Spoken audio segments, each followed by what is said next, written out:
வார விடுமுறையொட்டி தற்போது வேளாங்கண்ணியில் சுற்றுலா பயணிகள் குவிந்து வருகின்றனர். இதனை நாம் உடனுக்குடன் நேரலையில் பார்த்து வருகிறோம். பழைய மாதா கோவில், சிலுவை பாதை, நடுத்திட்டு, தியானக்கூடம் உள்ளிட்ட பல இடங்களில் சுற்றுலா பயணிகள் தற்போது குவிந்து வருகின்றனர்.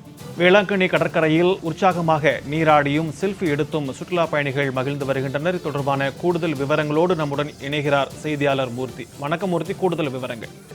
வணக்கம் சிக்கந்தர். நாகப்பட்டினம் மாவட்டம் வேளாங்கண்ணியில் அமைந்துள்ள உலக புகழ்பெற்ற புனித ஆரோக்கிய மாதா பேராலயம் அமைந்துள்ளது. கடற்கரை நகரமாகவும் ஆன்மீக தலமாகவும் மட்டுமின்றி தமிழகத்தின் முக்கிய சுற்றுலா தலமாக விளங்குகிறது. இங்கு தமிழகம் மட்டுமின்றி வெளி மாநிலம், வெளிநாடுகளில் இருந்தும் பக்தர்கள் மட்டுமின்றி சுற்றுலா பயணிகளும் அதிக அளவில் வந்து செல்கின்றனர். இந்த நிலையில் இன்று ஞாயிற்றுக்கிழமை வார விடுமுறை என்பதால் வேளாங்கண்ணிக்கு அதிக அளவில் சுற்றுலா பயணிகள் வருகை தந்துள்ளனர். பேராலயத்தில் நடைபெறும் சிறப்பு திருப்பலிகள், பழைய மாதா கோவில் பாதை, நடுத்திட்டு, தியானக்கூடம், சிறுவர் பூங்கா, மாதாக்குளம் உள்ளிட்ட இடங்களில் சுற்றுலா பயணிகள் வருகை அதிகரித்து காணப்படுகிறது. பக்தர்கள் முடி காணிக்கையும் தென்னங்கன்றுகளை வழங்கியும் தங்களுடைய வேண்டுதலை நிறைவேற்றி வருகின்றனர்.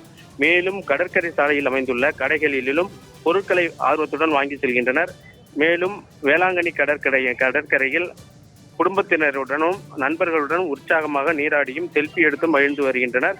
சுற்றுலா பயணிகள் வருகையொட்டி கடற்கரை உள்ளிட்ட பல்வேறு பகுதிகளில் இருந்து பாதுகாப்பு பணிகளில் போலீசார் அதிக அளவில் ஈடுபட்டு வருகின்றனர். சிக்கந்தர், உங்களுடைய விரிவான தகவல்களுக்கு நன்றி மூர்த்தி.